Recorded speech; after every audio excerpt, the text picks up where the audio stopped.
വീണ്ടും ഒരു പ്രാവശ്യം കൂടി ദൈവസന്നിധിയിൽ നമുക്കായിരുന്നു വെല്ലുവിളിക്കുന്ന ദൈവത്തെക്കുറിച്ചും സമയത്തെക്കുറിച്ചും അവൻ്റെ എക്സിസ്റ്റൻസിനെ കുറിച്ചൊക്കെ നമ്മൾ പഠിക്കുവാനായിട്ടാണ് ശ്രമിച്ചുകൊണ്ടിരിക്കുന്നത്. ഇത് ഈ സീരീസിലെ 3-ാമത്തെ ക്ലാസ്സാണ്. എന്താണ് സമയം എന്നുള്ളതിനെക്കുറിച്ച് നമ്മൾ ആദ്യമേ ചിന്തിച്ച് തുടങ്ങി. 1-ാമത്തെ ക്ലാസ്സിലെ കാര്യങ്ങൾ നമ്മൾ ഡീൽ ചെയ്തിരുന്നു. സമയം നമ്മൾ സാധാരണ ചിന്തിക്കാത്തൊരു കാര്യമാണ്. സമയത്തെക്കുറിച്ച് നമുക്ക് എല്ലാവർക്കും ബോധമുള്ളവരാണ്. എന്നാലും സമയത്തിൻ്റെ വ്യാപ്തി നമ്മൾ അന്വേഷിക്കാറോ ചിന്തിക്കാറോ ഇല്ല. എന്നാൽ ദൈവത്തെക്കുറിച്ച് നമ്മൾ മനസ്സിലാക്കുന്നു. ദൈവം ഈ സമയങ്ങളെയൊക്കെയും ഉണ്ടാക്കിയ ദൈവമാണ് എന്നുള്ളതാണ് നമ്മൾ ചിന്തിച്ചുകൊണ്ടിരുന്നത്. There are 2 types of existence. ദൈവത്തിന് 2 നിലയിൽ സ്ഥിതി ചെയ്യുവാനായിട്ട് കഴിയും. ഒന്ന്, സമയത്തിൻ്റെ അകത്ത്. അങ്ങനെയാണെങ്കിൽ ആദി എന്ന് പറയുന്നത് സമയത്തിൻ്റെ ഒക്കെയും അതിന് മുൻപിൽ ഒന്നാമത്തേത്, അത് മുതൽ അവസാനം വരെ, അല്ലെങ്കിൽ ഏറ്റവും അവസാനം, ഇത് രണ്ടും ഇൻഫിനിറ്റാണ്, പരിമിതികളില്ലാത്തതാണ്. അതിൻ്റെ ഉള്ളിലിരിക്കുന്ന ദൈവം, അതൊരു അങ്ങനെ നമുക്ക് ചിന്തിക്കാൻ കഴിയും. രണ്ടാമതായിട്ട് നമ്മൾ ചിന്തിച്ചത് ഈ സമയത്തിൻ്റെയൊക്കെ വെളിയിലാണ് ദൈവം എന്നുള്ളതാണ്. അങ്ങനെ 2 ചിന്താഗതികളുണ്ട്. രണ്ടാമത്തെ ചിന്താഗതിയാണ് കൂടുതൽ പ്രബലമായിട്ടുള്ളത്. നമ്മൾ നമ്മളിരിക്കുന്നതായിരിക്കും ഈ സമയത്തിൻ്റെയും വെളിയിലാണ് ദൈവം. ദൈവത്തിൻ്റെ സൃഷ്ടി എന്ന് പറയുന്നത് ഉൽപ്പത്തി പുസ്തകത്തിൽ നമ്മൾ കാണുന്ന ആദിയിൽ എന്നുള്ള വാക്ക് ദൈവം സമയത്തെയും കൂടെ ചേർത്തുകൊണ്ടാണ്. He created the time also. ദൈവം സമയത്തെയും കൂടെ ക്രിയേറ്റ് ചെയ്യാൻ. അപ്പോൾ നമ്മളിന്നായിരിക്കുന്നത് സൃഷ്ടിക്കകത്താണ്. നമ്മളെല്ലാവരും സൃഷ്ടിയിൽ ഉൾപ്പെട്ടവരാണ്. അങ്ങനെയാണ് നമ്മൾ വാക്യങ്ങളൊക്കെ വായിക്കുന്നത്. ഈ സൃഷ്ടിയിൽ ഉൾപ്പെട്ടവരെന്ന് പറയുമ്പോൾ നമ്മൾ വിചാരിക്കുന്ന പോലെയുള്ള, നമ്മൾ കാണുന്നതായിരിക്കുന്ന മെറ്റീരിയൽ അല്ലെങ്കിൽ കാണുന്ന വസ്തുക്കൾ മാത്രമല്ല, നമ്മൾ കാണാത്തതും എല്ലാ കാര്യങ്ങളും ദൈവത്തിൻ്റെ സൃഷ്ടിയിൽപ്പെട്ടതാണ്. അങ്ങനെ വരുമ്പോൾ സമയവും ദൈവം സൃഷ്ടിച്ചതാണ്, സ്പേസ് ദൈവം സൃഷ്ടിച്ചതാണ്.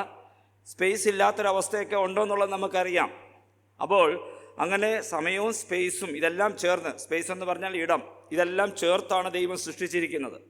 അപ്പോൾ ഇടത്തെയും ദൈവം ഡിഫൈൻ ചെയ്തു, സമയത്തെയും ദൈവം ഡിഫൈൻ ചെയ്തു. ഡിഫൈൻ ചെയ്യുക എന്ന് പറയാൻ നിർവചിക്കുക.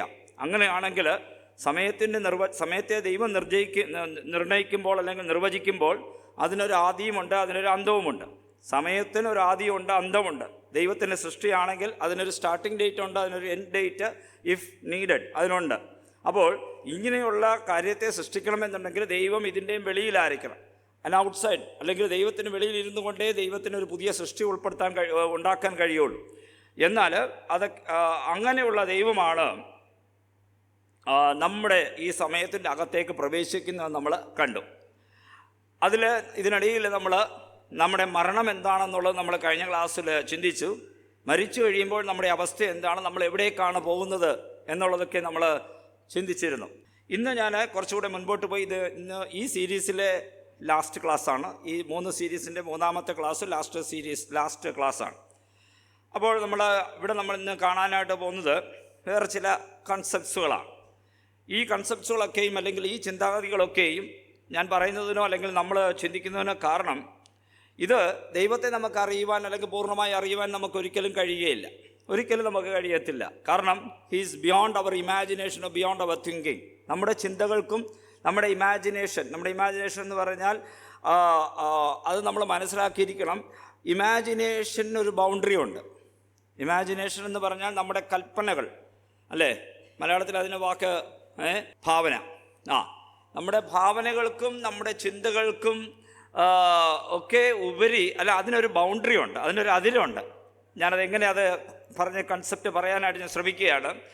അപ്പോൾ ഈ ബൗണ്ടറിക്കുള്ളിക്കൊണ്ട് ഇരുന്നു കൊണ്ട് മാത്രമേ നമുക്ക് ചിന്തിക്കാനായിട്ട് കഴിയത്തുള്ളൂ. ഇല്ലാത്തൊരു കാര്യത്തെ നമുക്ക് ചിന്തിക്കാൻ കഴിയത്തില്ല എന്ന് ഞാൻ പറഞ്ഞാൽ അത് നിങ്ങൾ ഇനി ചിന്തിച്ച് നോക്കുക. ഇല്ലാത്തൊരു കാര്യത്തെ ചിന്തിക്കാൻ കഴിയത്തില്ല. ഉള്ള ഒരു കാര്യത്തെ അതിൻ്റെ വൈകല്യമോ അതിൻ്റെ പൂർണ്ണതയോ നമുക്ക് ചിന്തിക്കാനായിട്ട് കഴിയും. ഉള്ള ഒരു കാര്യത്തിൻ്റെ അപ്പോൾ നമ്മൾ ചിന്തിക്കുന്ന എല്ലാ കാര്യങ്ങളും എപ്പോഴും നമ്മൾ എക്സ്പീരിയൻസ് ചെയ്യുകയും നമ്മൾ കേൾക്കുകയും നമ്മൾ കാണുകയും നമ്മൾ ആരെങ്കിലും നമുക്ക് അറിവ് പകർന്നു തന്നതിൻ്റെ അടിസ്ഥാനത്തിലാണ് നമ്മൾ ചിന്തിക്കുന്നത്. അതിൽ കൂടുതലുള്ള കാര്യങ്ങൾ നമുക്ക് ചിന്തിക്കാനൊക്കത്തില്ല. അപ്പോൾ ഇല്ലാത്തൊരു കാര്യത്തെ ചിന്തിക്കാൻ കഴിയുകയില്ല. ഉള്ള കാര്യങ്ങളെ ചിന്തിക്കാൻ കഴിയുള്ളൂ. ഉള്ള കാര്യങ്ങളെ വെച്ച് വേണം നമുക്ക് ഡെവലപ്മെൻറ്റ്സ് അല്ലെങ്കിൽ ഓരോ കാര്യങ്ങൾ ഉണ്ടാക്കുന്നത്. മൈക്ക് ഉണ്ടാകണമെന്നുണ്ടെങ്കിൽ മൈക്ക് നമ്മൾ സംസാരിക്കുന്നതിൻ്റെ അടിസ്ഥാനത്തിലാണ് അതിനെ ആംപ്ലിഫൈ ചെയ്യുക എന്നുള്ളൊരു കൺസെപ്റ്റ് ഉണ്ടായത്. ഇല്ലാത്തൊരു കാര്യമാണ് നമ്മുടെ സംസാരം എന്ന് പറയുന്നത്. ഇല്ലയെന്ന് വെച്ചോളൂ, നമുക്കൊരിക്കലും ചിന്തിക്കാൻ പറ്റത്തില്ല, സംസാരം നമുക്ക് ഉണ്ടാക്കാൻ പറ്റത്തില്ല. So we imagine only the things which we R familiar or we can understand. നമുക്ക് മനസ്സിലാക്കാൻ പറ്റുന്ന കാര്യത്തെ മാത്രമേ നമുക്ക് ചിന്തിക്കാൻ കഴിയുള്ളൂ. ഇതാണ് ചിന്തയുടെ അതിരെന്ന് പറയുന്നത്. Beyond that we cannot think. നമ്മുടെ എന്ത് ഇൻവെൻഷൻ എടുത്താലും എന്ത് കാര്യങ്ങൾ കണ്ടുപിടിച്ചാലും ഇതെല്ലാം ഇതിൻ്റെ ഉള്ളിലിരിക്കുന്ന കാര്യങ്ങളാണ്. ഇതിപ്പോൾ പറയുമ്പോൾ നിങ്ങൾക്ക് ചിന്തിക്കാൻ തുടങ്ങിക്കഴിഞ്ഞാൽ ഇത് വളരെ രസകരമാണ്. വീട്ടിൽ പോയി ഇരിക്കുമ്പോഴൊക്കെ ഇതൊന്ന് ചിന്തിച്ച് നോക്കുക. എനിക്ക് ഇനി ഞാനൊന്ന് ചിന്തിക്കാൻ പോവാം, ഇല്ലാത്ത കാര്യത്തെ ഞാൻ ചിന്തിക്കാൻ പോവാമെന്ന് ആലോചിച്ച് നോക്ക്. അപ്പോൾ ഇല്ലാത്ത കാര്യത്തിൽ നിങ്ങൾക്ക് ചിന്തിക്കാൻ കഴിയത്തില്ല. അതുകൊണ്ടാണ് നമ്മുടെ പല കാര്യങ്ങളൊക്കെ നോക്കുമ്പോൾ രസകരമാണ്. ഏലിയൻസ് എന്ന് പറഞ്ഞ്, അല്ലെങ്കിൽ അന്യഗ്രഹങ്ങളിൽ നിന്ന് ജീവികളെന്ന് പറഞ്ഞ് നമ്മളൊരു പടം വരയ്ക്കാൻ കുട്ടികളോട് പറഞ്ഞാൽ, അല്ലെങ്കിൽ ആരോടെങ്കിലും പറഞ്ഞാൽ എന്ത് പടമാണ് വരയ്ക്കുന്നത്? നമ്മുടെ കൂട്ട് കയ്യും മൂക്കും ഒക്കെ ഉള്ളതിനെ വരയ്ക്കാൻ പറ്റത്തുള്ളൂ, അല്ലേ? എന്നിട്ട് അത് ഒരുപക്ഷെ വികലമായിട്ട് അതിൻ്റെ ചെവി വലിയ ചെവി. അപ്പോൾ നമ്മുടെ ചെവി വലിയ നീണ്ട ചെവിയായിട്ടോ, അല്ലെങ്കിൽ നമ്മുടെ തല ഇങ്ങനെ പരന്നതായിട്ടോ ഒക്കെ, അങ്ങനെയൊക്കെ ഒരു വികലമായ രീതിയിൽ നമുക്ക് ഇമാജിൻ ചെയ്യാൻ പറ്റത്തുള്ളൂ. അല്ലാതെ ഒരിക്കലും നമുക്ക് ഇല്ലാത്തൊരു കാര്യത്തെ ഉണ്ടാക്കി പറയാനായിട്ട് വലിയ പ്രയാസമാണ്. അപ്പോൾ ഇത് നമ്മളെപ്പോഴും ചിന്തിച്ചിരിക്കേണ്ട കാര്യമാണ്. ഇപ്പോൾ പറഞ്ഞപ്പോൾ ഡിസഗ്രിമെൻ്റ് കാണും, പക്ഷെ പിന്നെ ചിന്തിച്ച് നോക്കുക. നമ്മൾ ഇന്ന് കാണാനായിട്ട് പോകുന്നത് കഴിഞ്ഞ ക്ലാസ്സിൻ്റെ ബാക്കിയിൽ നിന്നാണ്. കഴിഞ്ഞ ക്ലാസ്സിൽ നമ്മൾ എടുത്തത് ത്രിയേകത്വത്തെ എങ്ങനെയാണ് സമയത്തിൻ്റെ അടിസ്ഥാനത്തിൽ ചിന്തിക്കുന്നത് എന്നുള്ളതാണ്. How can we define Trinity based on the ടൈംലെസ്നെസ് of God. ഈസിയാണ്, വളരെ എളുപ്പമാണ്. ത്രിയേക ദൈവത്വത്തെ അല്ലെങ്കിൽ ത്രിയേകം എന്നുള്ള ആ കൺസെപ്റ്റിനെ നമുക്ക് ഒത്തിരി മനസ്സിലാക്കാൻ, അല്ലെങ്കിൽ അത് മനസ്സിലാക്കാൻ വലിയ പ്രയാസമാണ്. നമ്മൾ പറയും പുത്രൻ ചിന്തിക്കുന്നത് പോലെ പിതാവ് ചിന്തിക്കുന്നു, പിതാവ് ചിന്തിക്കുന്നത് പോലെ പുത്രൻ ചിന്തിക്കുന്നു, പിതാവ് ഒന്ന് ഡിസൈഡ് ചെയ്ത് കഴിഞ്ഞാൽ പുത്രൻ അത് കമ്മ്യൂണിക്കേറ്റ് ചെയ്യുന്നു എന്ന് നമ്മൾ പറയത്തില്ലേ? ഈ കമ്മ്യൂണിക്കേറ്റ് എന്ന് പറയുമ്പോൾ ഉള്ള ഒരു പ്രശ്നം അവിടെ ഉണ്ട്. എന്താ പ്രശ്നം? ഈ കമ്മ്യൂണിക്കേറ്റ് എന്ന് പറയുമ്പോൾ, അല്ലെങ്കിൽ ആശയത്തെ പങ്കുവെച്ചു എന്ന് പറയുമ്പോൾ എന്താ സംഭവിക്കുന്നത്? ഈ ആശയത്തെ പങ്കുവെക്കുമ്പോൾ ദർ ഇസ് എ ടൈം, അവിടെ ഒരു സമയമുണ്ട്. കാരണം we can imagine only that. നമുക്കത് മാത്രമേ ചിന്തിക്കാനൊക്കത്തുള്ളൂ. അതുകൊണ്ട് നമ്മൾ പറയും പിതാവ് എങ്ങനെയാണ് പുത്രനോട് കമ്മ്യൂണിക്കേറ്റ് ചെയ്യുന്നത്? നമ്മൾ പറയും അതേ സമയത്ത്, അല്ലേ? പിതാവ് ചിന്തിക്കുന്ന അതേ സമയത്ത് പുത്രൻ ചിന്തിക്കുന്നു എന്ന് പറയുമ്പോൾ we are bringing time into that. പിടികിട്ടിയോ? സമയത്തെ നമ്മൾ കൊണ്ടുവരികയാണ്. സമയം അവിടെ ഇല്ലയെന്ന് വെച്ചോളൂ.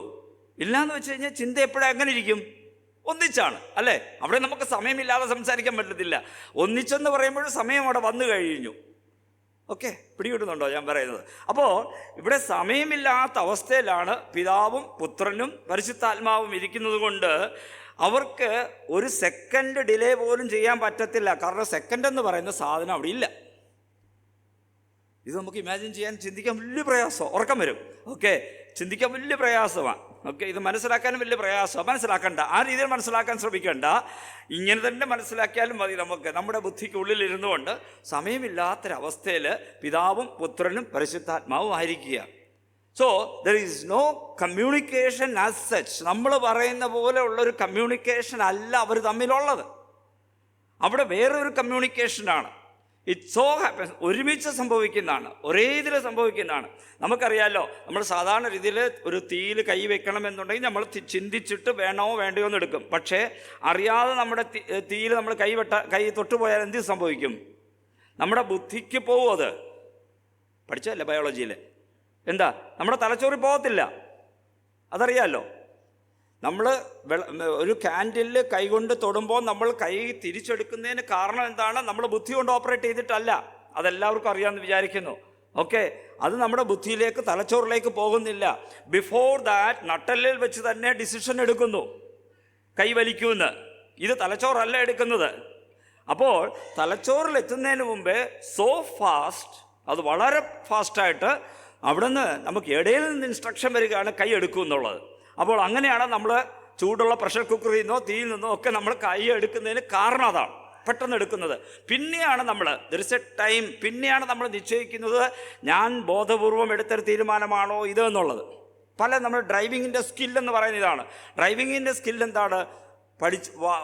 ഓടിച്ച് നമ്മൾ സ്കില്ലായി കഴിയുമ്പോഴത്തേന് നമ്മുടെ ബ്രെയിനിൽ പോകാതെ തന്നെ നമുക്ക് ചില ഡിസിഷൻസ് എടുക്കാൻ പറ്റും. വണ്ടി വന്നു, അടുത്ത് വന്നു, ബ്രേക്ക് അമർത്തുന്നു നമ്മുടെ തലച്ചോറിലല്ല, അതിന് മുമ്പേ എടുക്കുന്ന തീരുമാനമാണ്. ഇത് സ്കില്ലിൽ ഡെവലപ്പാകുന്നൊരു കാര്യമാണ്. ഓടിച്ച് പരിചയിച്ച് കഴിയുമ്പോഴാണ് ഇത് വരുന്നത്. ഇതാണ് സംഭവിക്കുന്നത്. അപ്പോൾ ഞാനിത് പറഞ്ഞത് നമുക്ക് പോലും തലച്ചോറിന് മുമ്പേ തീരുമാനമെടുക്കാൻ കഴിയുന്നുണ്ടെങ്കിൽ ആ സ്പ്ലിറ്റ് ഓഫ് ദ സെക്കൻഡ് പോലും ദൈവം അങ്ങനെ ആ രീതിയിൽ ക്രമീകരിച്ചാണ് നമ്മളെ സൃഷ്ടിച്ചിരിക്കുന്നതെങ്കിൽ ദൈവത്തിന് എന്താ അതിൽ കൂടുതൽ കഴിയും. ദൈവത്തിന് സമയം പോലും ഇല്ലാതിരിക്കാനായിട്ട് കഴിയും. അതുകൊണ്ടാണ് ഗോഡ് ക്രിയേറ്റഡ് ലൈക്ക് ദാറ്റ്. അപ്പോൾ ഇവിടെ ഈ ത്രിയേകത്വം എന്ന് പറയുന്നത് ആ രീതിയിൽ നമ്മൾ കൺസിഡർ ചെയ്യണം. ഒന്ന് അങ്ങനെ പിണഞ്ഞ് ഒരുമിച്ച് കൂടിയിരിക്കുന്നതാണ് ത്രിയോഗത്വം. നമ്മൾ മൂന്നായിട്ടൊക്കെ നമ്മൾ പഠിക്കും, ഓക്കെ അല്ലേ? പിതാവ്, പുത്രൻ, പരിശുദ്ധാത്മാവ് എന്നൊക്കെ വട്ടം വരച്ചൊക്കെ നമ്മൾ പഠിക്കും. പക്ഷേ ഈ പഠിക്കുമ്പോൾ മൂന്ന് ഇതാണെന്ന് അങ്ങ് വിസ്തരിച്ച് മാറ്റി വെക്കേണ്ട ആവശ്യമില്ല. അവർ ഇൻ്റർട്വിസ്റ്റഡ് ആണ്. ഞാൻ വേറെ ചില കാര്യങ്ങളോ പറയാം. ഫിസിക്സ് അറിയാവുന്നവർക്കറിയാം, നമുക്ക് എങ്ങനെയാണ് കറണ്ട് വരുന്നത്? Flow of electronics. പ്രകാശം വരുന്നത് എങ്ങനെയാണ്?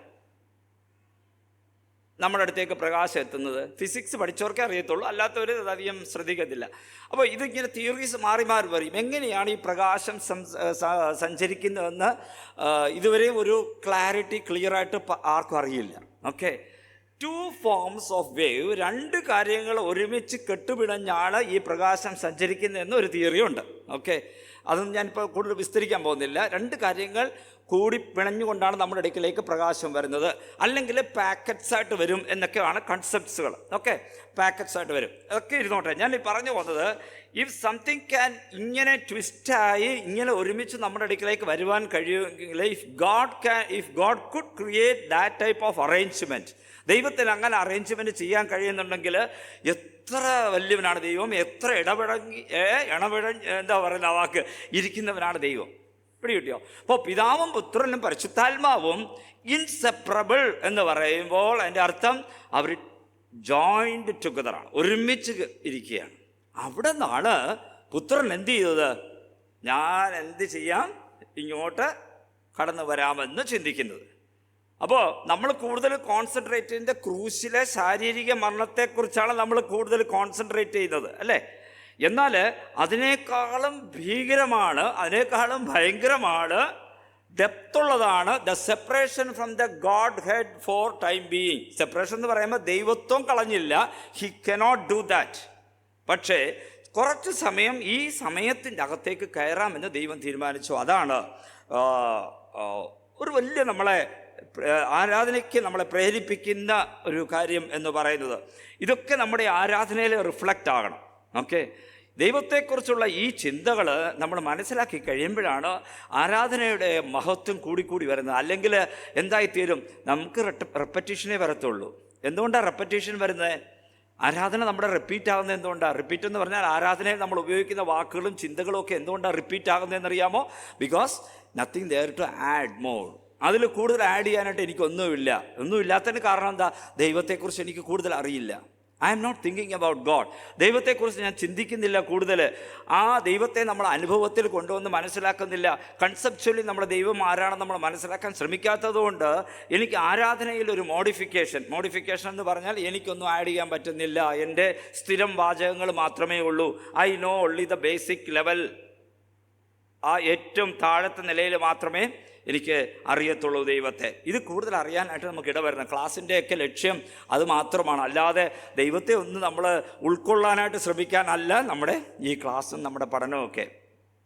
മനസ്സിലാവുന്നവർ ആരുടെ മുഖത്ത് ചിരിയൊന്നും കാണുന്നില്ല. ഓക്കെ, സന്തോഷത്തിൻ്റെയും കാര്യങ്ങൾ കേൾക്കുമ്പോഴുണ്ടാകുന്ന ഒരു പുതിയ അറിവ് ലഭിക്കുമ്പോഴൊക്കെ ഒരു ചിന്തയുണ്ട്, ഒരു മുഖത്തിൻ്റെ ഒരു മുഖത്തിൻ്റെ ഒരു മഹത്വം വരും കേട്ടോ. എല്ലാവരുടെ മുഖത്തും ഒരു ഗ്ലോറി ഉണ്ട്. എപ്പോഴാണ് ഈ ഗ്ലോറി കൂടുതലാകുന്നതെന്ന് അറിയുമ്പോൾ അറിവ് കൂടുമ്പോൾ ഗ്ലോറി കൂടും, അല്ലല്ലേ? കണ്ടിട്ടില്ല, നല്ല അറിവുള്ളവരൊക്കെ നടന്നു പോകുമ്പോൾ ഒരു ഓറ ഉണ്ടെന്നൊക്കെ പറയാറുണ്ട്, ഒരു പ്രകാശമൊക്കെ അവരുടെ മുഖത്തുണ്ടാവുമെന്ന് പറയാറുണ്ട്. ചില വ്യക്തികൾക്കൊക്കെ അതുണ്ട് കൂടുതൽ. അപ്പോൾ നമ്മൾ ക്രിസ്തുവിനെ സ്നേഹിക്കുന്നവർക്ക് നമ്മുടെ മുഖത്തൊക്കെ ഒരു പ്രകാശം വേണം. ഓക്കെ, മരിക്കുന്ന സമയത്ത് പ്രകാശത്തോടെ കടന്നു എന്നൊന്നും ആരെക്കൊണ്ടും പറയിപ്പിക്കേണ്ട. ജീവിച്ചോണ്ടിരിക്കുമ്പോഴേ നമുക്ക് ഒരു പ്രകാശമുള്ള മുഖത്തോടെ നമുക്ക് ജീവിക്കാനായിട്ട് കഴിയണം. Okay, then when we know about God, ദൈവത്തെക്കുറിച്ച് കൂടുതൽ അറിയുമ്പോഴാണ്, മോശയെ പോലെയൊക്കെ നമ്മൾ ദൈവത്തെ കൂടുതൽ അറിയുമ്പോഴാണ് നമ്മുടെ മുഖത്തൊരു പ്രകാശവും സന്തോഷമൊക്കെ ഉണ്ടാകുന്നത്. Now come to the next point. ചില കൺസെപ്റ്റ്സുകളാണ് ഞാൻ പറയാൻ പോകുന്നത്. ഒന്ന്, ഒരു മാങ്ങ ഞാൻ വാങ്ങിച്ചു, പച്ചമാങ്ങയാണ് വാങ്ങിച്ചത്, വീട്ടിൽ കൊണ്ടുവന്ന് വെച്ചു. ആ മാങ്ങ എന്ത് ചെയ്യും? 2-3 ദിവസം കഴിയുമ്പോൾ എന്ത് പറ്റും? ഞാനൊന്നും ചെയ്യുന്നില്ല, മാങ്ങ ടേബിളിൽ വെച്ചിരിക്കുകയാണ്. അല്ലെങ്കിൽ അതിൻ്റെ സ്ഥലത്ത് വെച്ചിരിക്കുക. ഈ മാങ്ങ എന്ത് ചെയ്യും? കുറച്ച് കഴിയുമ്പോഴത്തേന് പഴുക്കാൻ തുടങ്ങും. പച്ച കളർ മാറി അതിൻ്റെ മഞ്ഞ കളറോ എന്താ അതിൻ്റെ കളറെന്ന് വെച്ചാൽ വരും. ഇതിൽ ഞാനൊന്നും ചെയ്യുന്നില്ല. I am not doing anything. ഞാനൊന്നും ചെയ്യുന്നില്ല.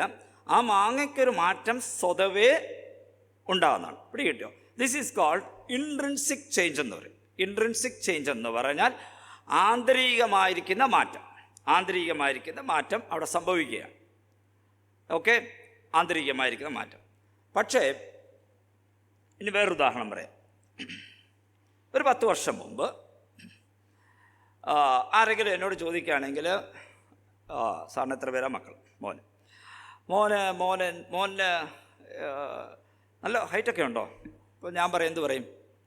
10 വർഷം മുമ്പാണ് ഞാൻ പറയും, ഇല്ല അവൻ എൻ്റെ ഹൈറ്റ് ഇല്ല എന്ന് പറയും. ഓക്കെ, ശ്രദ്ധിക്കുന്നുണ്ടോ? എൻ്റെ ഹൈറ്റ് ഇല്ല എന്ന് പറയും. കുറേ നാൾ കഴിയുമ്പോഴത്തേന് അവൻ വളർന്ന് എൻ്റെ ഹൈറ്റിനേക്കാളും കൂടി. അപ്പോൾ ഞാൻ എന്ത് പറയും? എന്നെക്കാളും ഹൈറ്റ് കൂടി എന്ന് പറയും. പിടി കിട്ടിയോ? എനിക്കപ്പോൾ ഹൈറ്റ് കുറഞ്ഞോ? അന്നത്തെക്കാളും ഹൈറ്റ് എനിക്ക് കുറഞ്ഞോ? ഇല്ല. പക്ഷേ അവനെ കണ്ടിട്ട് ഒരാളെ ചോദിക്കുകയാണെങ്കിൽ പറയും, എൻ്റെ അപ്പന് എന്നെക്കാളും ഹൈറ്റ് കുറവാന്ന് പറയും. അന്ന് ചോദിച്ചിരുന്നെങ്കിൽ പറയും, എനിക്ക് അപ്പനേക്കാളും ഹൈറ്റ് കുറവാണ്, അപ്പനാണ് ഹൈറ്റ് കൂടുതലെന്ന് പറയും. സോ എൻ്റെ ഹൈറ്റിന് ഒരു മാറ്റവും വന്നിട്ടില്ല. കാരണം ഞാൻ പിന്നെ വളരുന്നില്ല. 20-22 വയസ്സിന് ശേഷം ഞാൻ വളരത്തില്ല. എൻ്റെ ഹൈറ്റിന് ഒരു മാറ്റവും വരുന്നില്ല. ഞാൻ കുറഞ്ഞിട്ടില്ല. പക്ഷേ in relation to my son, എൻ്റെ മകനുമായിട്ട് താരതമ്യം ചെയ്യുമ്പോൾ എൻ്റെ ഹൈറ്റ് കുറഞ്ഞോ ഇല്ലയോ? കുറഞ്ഞില്ല എന്ന് പറയുന്നത് എൻ്റെ ഹൈറ്റ് കുറഞ്ഞില്ല, കറക്റ്റാണ്. പക്ഷേ in relation to my son, എൻ്റെ മകനെ സംബന്ധിച്ചിടത്തോളം എൻ്റെ ഹൈറ്റ് കുറവാണ്. ഡാഡി അങ്ങോട്ട് മാറി, എന്നാൽ ഡാഡിക്ക് എത്തത്തില്ല, ഞാൻ പിടിക്കാം എന്ന് പറയുമ്പോൾ അതിൻ്റെ അർത്ഥം എന്താണ്? ഡാഡിക്ക് ഹൈറ്റ് കുറവെന്നല്ലേ? പിടിയിട്ടില്ല. ഇത് സിമ്പിളാണ്, ഇതിൽ വലിയ തത്വമൊന്നുമില്ല. അപ്പോൾ എൻ്റെ ഹൈറ്റ് വേറൊരാളിൻ്റെ ഹൈറ്റ് കൂടിയത് കൊണ്ട് എൻ്റെ ഹൈറ്റ് കുറഞ്ഞതല്ല. പക്ഷേ ഇൻ റിലേഷൻ ടു ഹിം ഞാൻ കുറഞ്ഞിരിക്കുക. ഇൻ റിലേഷൻ ടു ഹിം, അവരുമായിട്ടുള്ള താരതമ്യത്തിൻ്റെ അടിസ്ഥാനത്തിൽ. ഇപ്പോൾ ഈ 2 കൺസെപ്റ്റും, that is called extrinsic change. എനിക്ക് വന്നിരിക്കുന്ന ചേഞ്ച് എന്ന് പറയുന്നത് ബാഹ്യമായിരിക്കുന്ന മാറ്റം. ആദ്യം കണ്ടത് എന്താ? മാങ്ങ പഴുക്കുന്നത് എന്താ? ആന്തരികമായിരിക്കുന്ന മാറ്റം. ഇവിടെ എനിക്കൊരു മാറ്റവും സംഭവിച്ചില്ല. പക്ഷേ എൻ്റെ മകൻ വളർന്നത് കൊണ്ട് എനിക്കൊരു മാറ്റം സംഭവിച്ചു. In relation to him. പിടികിട്ടിയോ? ഇതാണ് ആന്തരികമായിരിക്കുന്ന മാറ്റവും ബാഹ്യമായിരിക്കുന്ന മാറ്റവും. അപ്പോൾ ദൈവത്തിന് മാറ്റം സംഭവിക്കുക. നമ്മൾ പറയില്ല ദൈവത്തിന് ഒരു മാറ്റവും ഇല്ലെന്ന് പറയും. ദൈവത്തിന് ഒരു മാറ്റം, ഈസ് അൺചേഞ്ചിങ് ഗോഡ് എന്ന് പറഞ്ഞാൽ എന്തായിരിക്കും? ആന്തരികമായിരിക്കുന്ന മാറ്റം അവന് ഇല്ല. ആന്തരികമായിരിക്കുന്ന മാറ്റം ഉണ്ടോ ദൈവത്തിന്? ഇല്ല. ആന്തരികമായിരിക്കുന്ന മാറ്റം ഇല്ല. കാരണം ദൈവം വളരുന്നില്ല, ദൈവത്തിനൊരു ചേഞ്ച് വരുന്നില്ല, ദൈവത്തിൻ്റെ സ്വഭാവത്തിൽ മാറ്റം വരുന്നില്ല, അല്ലേ? ഇനി എക്സ്ട്രിൻസിക് ആയിരിക്കുന്ന ചേഞ്ച് ദൈവത്തിനുണ്ടോ? ഇൻ റിലേഷൻ ടു മീ ദൈവത്തിന് എന്തെങ്കിലും ചേഞ്ച് ഉണ്ടോ? അതായത് ഞാൻ നിമിത്തം ദൈവത്തിനൊരു മാറ്റം സംഭവിക്കുന്നുണ്ടോ? വളരെ ശ്രദ്ധിക്കണം. ഞാൻ നിമിത്തം ദൈവത്തിനൊരു മാറ്റം സംഭവിക്കുന്നുണ്ടോ? ആന്തരികമായിരിക്കുന്ന മാറ്റം ദൈവത്തിനില്ല. It's very clear. നമുക്ക് അങ്ങനെയൊക്കെ സംഭവിക്കാം. കാരണം നമ്മൾ ദൈവത്തെക്കുറിച്ച് അറിയില്ല, ദൈവത്തിനൊരു മാറ്റം സംഭവിക്കുന്നില്ല, അതൊന്നുള്ള നമ്മുടെ ചിന്ത നമുക്കറിയാം. അങ്ങനെയാണ് ദൈവം. എക്സ്ട്രിൻസിക് ആയിരിക്കുന്ന മാറ്റം ദൈവത്തിനുണ്ടോ? അതായത് in relation to me or in relation to Satan, പിശാചിനെ സംബന്ധിച്ചോ മനുഷ്യരെ സംബന്ധിച്ചോ ദൂതന്മാരെ സംബന്ധിച്ചോ ദൈവത്തിനെങ്കിലും മാറ്റം സംഭവിക്കുന്നുണ്ടോ? ഇതൊരു ഭയങ്കര തിയോളജിക്കൽ അല്ലെങ്കിൽ ഫിലോസഫിക്കൽ കൺസെപ്റ്റാണ് ഞാനീ പറയുന്നത്. ചിന്തിക്കാൻ വേണ്ടിയാണ് കേട്ടോ, ഇത് ചിന്തിക്കാൻ വേണ്ടിയാണ്. അനുതപിച്ചു, ദുഃഖിച്ചു ദൈവം, അല്ലേ? വേണ്ട എന്ന് വെച്ചു. അപ്പോൾ എക്സ്ട്രിൻസിക് ആയില്ലേ? In relation to him there is a visible change. ഇതുപോലും ദൈവത്തിനില്ല. ദൈവത്തിന് ഇൻട്രിൻസിക് ആയിരിക്കും. ദൈവം ഇതൊക്കെ വേണ്ടായിരുന്നു, ക്ലാസ്സിൽ പറയണ്ടായിരുന്നു, ഇതൊക്കെ ഒരുപക്ഷെ ചിന്തിച്ചേക്കാം. ഓക്കെ ഇൻട്രിൻസിക് ആയിരിക്കുന്ന ചേഞ്ച് എന്ന് പറഞ്ഞാൽ ഉള്ളിൽ ദൈവത്തിനൊരു മാറ്റം സംഭവിക്കുന്നില്ല. അതേപോലെ തന്നെ നമ്മൾ ചിന്തിക്കുന്ന പോലെ അല്ലെങ്കിൽ നമ്മൾ ഇൻ റിലേഷൻ ടു ഹിം നമ്മളോടുള്ള ബന്ധത്തിലും ദൈവത്തിന് ഒരു മാറ്റവും സംഭവിക്കുന്നില്ല. അങ്ങനെയാണെങ്കിൽ ദൈവം അല്ല എന്നേ നമുക്ക് പറയാൻ പറ്റത്തുള്ളൂ. There is no change at all. അപ്പോൾ നമ്മൾ ഇനി അതൊക്കെ ചെന്ന് ചിന്തിക്കണം. ദൈവത്തിന് മാറ്റമില്ലാത്ത ദൈവം എന്ന് പറയുമ്പോൾ ഞാൻ എന്തെങ്കിലും ചെയ്തത് കൊണ്ടോ ഞാൻ എന്തെങ്കിലും പറഞ്ഞത് കൊണ്ടോ ദൈവത്തിന് ഒന്നും സംഭവിക്കുന്നില്ല, ദൈവത്തിന് മാറ്റം തരുന്നില്ല. ദൈവം ദൈവമാണ്. എന്തുകൊണ്ട്? He's outside of this world. ഈ ലോകത്തിൻ്റെയൊക്കെ വെളിയിലാണ്, ഈ സമയത്തിൻ്റെയൊക്കെ വെളിയിലാണ്. നീ ഇങ്ങനെ ആകുമെന്ന് ദൈവത്തിന് മുന്നമേ അറിയാം. ഹീസ് ഒംനീഷ്യന്റ് ഗോഡ്, അല്ലെങ്കിൽ സർവജ്ഞാനി എന്ന് പറയുമ്പോൾ ദൈവത്തിനറിയാം ഇതും സംഭവിക്കുമെന്നുള്ളത്. അപ്പം നമ്മൾ പറയും BC-AD എന്ന് പറയും, ബിഫോർ ക്രൈസ്റ്റും മറ്റേത് അന്നാ ഡോമിനി എന്ന് പറയുമ്പോഴത്തേന് ക്രിസ്തുവിന് മുൻപും ക്രിസ്തുവിന് പിൻപും. ദൈവത്തിന് അങ്ങനെ ക്രിസ്തുവിന് മുൻപും ക്രിസ്തുവിന് പിൻപും ഉണ്ടോ? ഇല്ല. ദൈവത്തെക്കുറിച്ച് ഒരിക്കലും ദൈവത്തിന് ബിഫോർ എന്ന് പറയാൻ പറ്റത്തില്ല, ആഫ്റ്റർ എന്ന് പറയാൻ പറ്റത്തില്ല. There is nothing after or before. ദൈവത്തിന് ഒന്നുമില്ല. അപ്പോൾ ഞാനീ പറഞ്ഞത് ഈ ആഫ്റ്റർ ബിഫോർ എന്നോ ആഫ്റ്റർ എന്നോ ഒക്കെ പറയുന്നത് നമ്മൾ ഈ സമയത്തിൻ്റെ അകത്തേക്ക് കയറി കഴിയുമ്പോൾ മാത്രമേ ഉള്ളൂ ബിഫോറും ആഫ്റ്റർ. വെളിയിൽ നിൽക്കുമ്പോൾ ഈ ബിഫോർ ആഫ്റ്റർ ഇല്ല. ഇതെല്ലാം ഒറ്റ പാഴ്സലായിട്ട് ഒറ്റ കാര്യമായിട്ടാണ് ദൈവം കാണുന്നത്. അപ്പോൾ പ്രാർത്ഥിക്കേണ്ടയോ വേണ്ടയോ എന്നൊന്നും ആരും എന്നോട് ചോദിക്കല്ലേ, അതല്ല ഈ ക്ലാസ്സിൻ്റെ ഉദ്ദേശം. ഓക്കെ, അത് നമുക്ക് പിന്നെ എടുക്കാം, പ്രാർത്ഥിക്കണോ വേണ്ടയോ എന്നുള്ളത്. പ്രാർത്ഥിക്കണം, അതല്ല ഇവിടെ നമ്മൾ ഉദ്ദേശിക്കുന്നത്. ദൈവം he's above all those things. ചില നിങ്ങളുടെ ധാരണകളൊക്കെ ഒന്ന് മാറണം. അതുകൊണ്ടാണ് ഞാൻ ഈ ക്ലാസ് പ്രധാനമായിട്ട് എടുത്തത്. നമ്മുടെയൊക്കെ ചിന്ത നമ്മൾ പലപ്പോഴും ക്യാരിഡ് ലോങ്, അല്ലെങ്കിൽ ഓരോ പ്രസംഗത്തിൻ്റെയും കൂടെ നമ്മളങ്ങ് സഞ്ചരിച്ചിട്ട് നമ്മൾ ഓരോ കാര്യങ്ങൾ കേട്ട് പലപ്പോഴും നമ്മുടെ എന്താ പറയുന്നത് സ്റ്റീരിയോ ടൈപ്ഡ് മെസ്സേജസ് ഇല്ലേ, ഒരേപോലെ പ്രസംഗിക്കുക. എന്നിട്ട് നമ്മുടെ യുവാക്കന്മാരും നമ്മുടെ ആൾക്കാരും ഒക്കെ നമ്മൾ വിചാരിച്ചിരിക്കുന്ന അന്ന് പ്രസംഗിച്ച പോലെ തന്നെയാണ് ഇന്ന് പ്രസംഗിക്കേണ്ടത്, അന്നത്തെ ചിന്താഗതി തന്നെയാണ് ഇന്നത്തെ ചിന്താഗതി എന്നുള്ള രീതിയിൽ നമ്മളങ്ങ് ഇരുന്ന് പോകല്ലേ. നമ്മൾ we must grow beyond that. അതിന് മുകളിൽ പോകണം. പല എഴുത്തുകളും പല എഴുത്തുകാരും പല റൈറ്റേഴ്സും പല ചിന്തകരും ഒക്കെ എഴുതിയിരിക്കുന്ന പല കാര്യങ്ങളുണ്ട് വേദപുസ്തകത്തിൻ്റെ അടിസ്ഥാനത്തിൽ. It is not at all ഇത് ബൈബിളിന് വിരുദ്ധമോ ബൈബിളിന് എഗെയിൻസ്റ്റോ അല്ല. അതെപ്പോഴും ചിന്തിക്കണം. പല ധാരണകളും എന്താണെന്നറിയാമോ, നമ്മൾ ചില ക്ലാസ്സൊക്കെ എടുത്തു കഴിഞ്ഞാൽ ഇത് ബൈബിളിന് വിരുദ്ധമാണ്, ബൈബിളിൻ്റെ അല്ല. കാരണം സ്റ്റീരിയോ ടൈപ്പ്. നമ്മൾ മെസ്സേജ് കേട്ട് നമ്മളൊരു പാറ്റേൺ അങ്ങ് ഫോം ചെയ്തിട്ടുണ്ട്. ഇതിൻ്റെ അകത്ത് നിൽക്കുന്നതാണ് സുവിശേഷ പ്രസംഗം, ഇതിൻ്റെ അകത്ത് നിൽക്കുന്നതാണ് ദൈവവചന പഠനമെന്ന് നമ്മൾ വിചാരിച്ചിരിക്കുന്നതുകൊണ്ട് ഇതിനേക്കാളും മുകളിൽ നമ്മൾ ചിന്തിക്കുന്നില്ല. ഞാൻ ചിന്തിച്ചു എന്നുള്ളതല്ല കേട്ടോ, നമ്മളെല്ലാവരും ചിന്തിക്കണം. പലരും ചിന്തിക്കുന്നുണ്ട് ആ രീതിയിലൊക്കെ. അപ്പോഴാണ് വി ഗ്രോ, നമ്മളിങ്ങനെ വളരാൻ ശ്രമിക്കുന്നത്. ഇനിയും ചില കാര്യങ്ങളൂടെ പറയുമ്പോൾ നിങ്ങൾക്ക് പെട്ടെന്ന് മനസ്സിലാകും. ചില കാര്യങ്ങളൊക്കെ നമ്മൾ ചിന്തിക്കാത്ത കാര്യങ്ങളൊക്കെ. അപ്പോൾ ഇവിടെ ഒരു ക്വസ്റ്റ്യൻ വരും ഇതിനിടയിൽ. ഈ എക്സ്ട്രിൻസിക് ചേഞ്ചിനെ കുറിച്ച് ദൈവത്തിന്, അല്ലെങ്കിൽ ഇതിൻ്റെ ഈ ഭൂമിക്കകത്ത് നടക്കുന്ന കാര്യങ്ങളെക്കുറിച്ച് ദൈവത്തിന് കൺസേൺ ഇല്ലയോ എന്നൊരു ചോദ്യം വരും. ദൈവത്തിന് these things are not affecting God. ദൈവത്തിന് ഈ കാര്യങ്ങളൊന്നും അഫക്റ്റ് ചെയ്യുന്നില്ല എന്നുണ്ടെങ്കിൽ why should God interfere or concern? Why is God concerned about this thing എന്നുള്ള ഒരു ചോദ്യം വരും. ആരും ചോദിച്ചില്ല. ഓക്കെ, വെളിയിലിരിക്കുന്ന ദൈവം എന്തിനാണ് ഇതിൽ ഇടപെടുന്നത് എന്ന് ചോദിക്കും. അതാണ് ദൈവത്തിൻ്റെ ഒംനീഷ്യൻ നോളജിൽ ദൈവം ഉണ്ടാക്കിയ സൃഷ്ടിക്കകത്ത് എന്ത് സംഭവിക്കും എന്നുള്ള ദൈവത്തിന് അറിഞ്ഞുകൊണ്ടേയിരിക്കാൻ പറ്റും. ഓൾവേസ് ദൈവത്തിന് എവിടെ ഇരുന്നാലും അറിഞ്ഞുകൊണ്ടേയിരിക്കാൻ പറ്റും. കാരണം he only created it. That creation, ഞാൻ കഴിഞ്ഞ ക്ലാസ്സിൽ പറഞ്ഞു, that creation is embedded in him, in his personality. എന്ന് പറഞ്ഞാൽ ഹിന്ദുക്കൾ പറയുന്നതല്ല, ദൈവത്തിൽ നിന്ന് വന്ന ഹിന്ദു കൺസെപ്റ്റിൽ നമ്മൾ വായിക്കുന്നത് ദൈവത്തിൻ്റെ ഒരു ഭാഗമാണ് സൃഷ്ടി എന്നുള്ളതാണ്. നമ്മൾ ഭാഗം എന്നല്ല പറഞ്ഞത്. He created something, but the plan, decision, everything was in his personality. അവനുള്ളിലാണ്, അവൻ ചിന്തിച്ചതാണ്. ഓക്കെ, നൗ ഇത് ഇച്ചിരി കട്ടിയായി. ഇനി ഒരു കട്ടിയുള്ള കാര്യം കൂടെ പറയാം. അപ്പോൾ കുറച്ചുകൂടെ നമുക്ക് ദൈവത്തെക്കുറിച്ച് ഒന്നുകൂടെ അത് മനസ്സിലാക്കാനായിട്ട് പറ്റും. ഒരു എക്സാമ്പിൾ, അടുത്തൊരു കൺസെപ്റ്റാണ്. ഇതൊക്കെ അറിഞ്ഞിരുന്ന നല്ല. അടുത്തൊരു കൺസെപ്റ്റ് എന്ന് പറഞ്ഞാൽ, ബോംബെയിലൊരു സമ്മേളനം ഫെബ്രുവരി മാസം 20-ാം തീയതി, സപ്പോസ് ചുമ്മാതാണേ, എന്നെ ക്ഷണിച്ചിരിക്കുന്നു. ഫെബ്രുവരി മാസം 20-ാം തീയതി ബോംബെയിൽ ഒരു മീറ്റിങ്ങിന് എന്നെ ക്ഷണിച്ചിരിക്കുന്നു. ഇമാജിൻ ചെയ്യുക. ഞാൻ എന്ത് ചെയ്യണം? ഇപ്പോഴ് പ്രിപ്പറേഷൻ തുടങ്ങും, അല്ലേ? പ്രിപ്പറേഷൻ തുടങ്ങും. എന്തൊക്കെ പ്രിപ്പറേഷൻ ചെയ്യും? ഞാൻ അവിടെ ഒരു സ്പീക്കറാണെങ്കിൽ I will start preparing for that. പിന്നെ ടിക്കറ്റ് ബുക്ക് ചെയ്യുന്നത്, ഫ്ലൈറ്റ് ടിക്കറ്റ് ബുക്ക് ചെയ്യണമല്ലോ. എന്ത് ചെയ്യും? അപ്പോൾ തന്നെ ഇരുന്ന് ഡേറ്റിൽ അവൈലബിലിറ്റി ഉണ്ടോ എന്ന് നോക്കും, ഞാൻ ടിക്കറ്റ് ബുക്ക് ചെയ്യും. ഓക്കെ, പിന്നെ ഡിഫോൾട്ട് പറഞ്ഞേ പറ്റൂ. പ്രിപ്പറേഷൻസ് സ്റ്റാർട്ട് ചെയ്യണം, അവിടെ സ്റ്റാർട്ട് ചെയ്യണം. ആലി സിസ്റ്റർ പറയും, അപ്പം എന്നെ കൊണ്ടുപോകുന്നില്ലേ അല്ലേ? അവർ ശരിക്കും ബാബുജോടൊന്ന് മാത്രമേ പറഞ്ഞുള്ളൂ അല്ലോ എന്ന് പറയും അല്ലേ? അത് ചോദിക്കും. അപ്പം ഞാൻ പ്ലാൻ ചെയ്യാൻ തുടങ്ങും. രണ്ടുപേരും കൂടെ പോവുകയാണെങ്കിൽ അവരങ്ങനെ പറഞ്ഞോ, ശരിക്കും അങ്ങനെ പറഞ്ഞോ, ഹവായിക്ക് തോന്നിയ പോലെ ഇനി ശരിക്കും അവർ പറഞ്ഞോ രണ്ടുപേരും കൂടെ ആണ് വരേണ്ടതെന്ന് എന്ന് ഞാൻ ചിന്തിക്കാൻ തുടങ്ങും. ടിക്കറ്റ് ബുക്ക് ചെയ്യണം. ഡ്രസ്സ് ഇല്ല, കോട്ടൊക്കെ വേണമെന്ന് പറഞ്ഞാൽ പിന്നെ വേറെ സ്യൂട്ടൊക്കെ അവർ കളർ പറയുകയാണെങ്കിൽ അതൊക്കെ വേണം. So I start planning towards something. എന്തിനു വേണ്ടിയിട്ടാണ്? 20-ാം തീയതി നടക്കുന്ന ആ മീറ്റിങ്ങിന് യാതൊരു മാറ്റവുമില്ല. It is fixed. പിടികിട്ടിയോ? അതാണ് ടെൻസ്ഡ് ഫാക്റ്റ് എന്ന് പറയും. ഉറപ്പിച്ചത്, ടെൻസ്ഡ്.